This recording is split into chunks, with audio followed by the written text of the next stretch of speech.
మీరు కానాల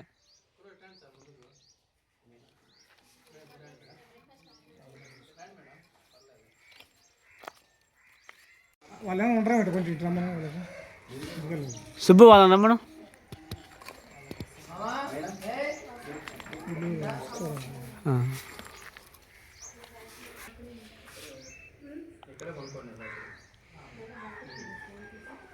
ఎట్లా అమ్మా కొద్దిగా ముందుకు రండి.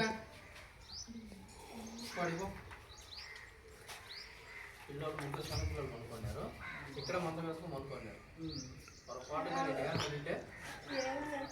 బాగుంది. ఇక్కడ కొనుక్కున్నాను నైట్.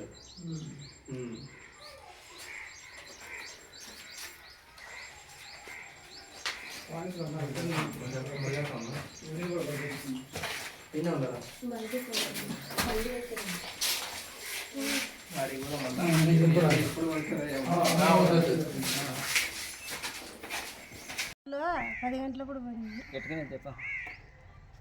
మీరు ఎక్కడ ఎవరెవరు పనుకోన్నారు?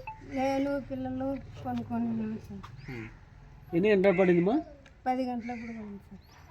ఎవరికేం దెబ్బలు ఏం తగలేదు? ఏం కాలేదు సార్. 6 గంటలుగా పడింది చెప్పి. ఎంతమంది ఉన్నారు మొత్తం? నేను పిల్లలు ఈయన ఉన్నాం సార్. 6 గంటలుగా పడింది. మేము పిల్లలు అడిగి ఆడుకోవడానికి పోయినారా, మేము చేస్తే ఒక పిల్ల పడేళ్ళకు అంతే ఒక పిల్ల కింద పడింది.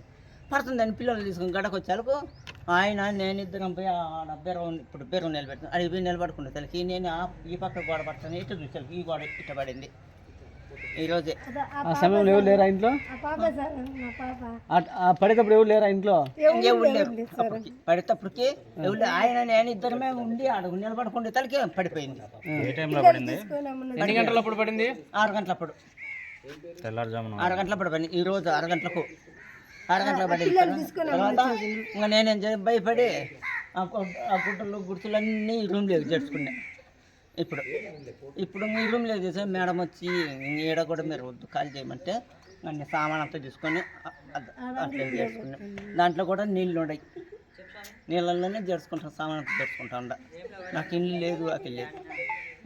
ఏదో దయచేసి మీ ప్రభుత్వం అనేది మాకు ఒక ఆదరవ చేసి మాకు ఇస్తే మేము ఇల్లు కట్టాం. ఎంతమంది పిల్లలు? ఇద్దరు పిల్లలు. ఎంత వయసు?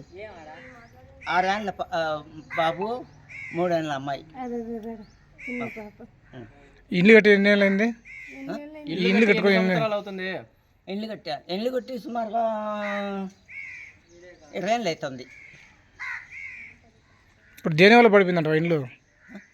ఏ ప్రాబ్లం వల్ల పడిపోయింది ఇల్లు? అది ఏం ప్రాబ్లం అని పడిపోయిందంట. తడిసి గోడ అంతా తడిసి నీళ్లు కడతానే ఉండదు, గోడ నీరు కొట్టుకుంటా ఉండేది.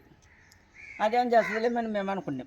మీకు ఎక్కడ ఇల్లు లేదా? ఇంకా ఇల్లు లేదు.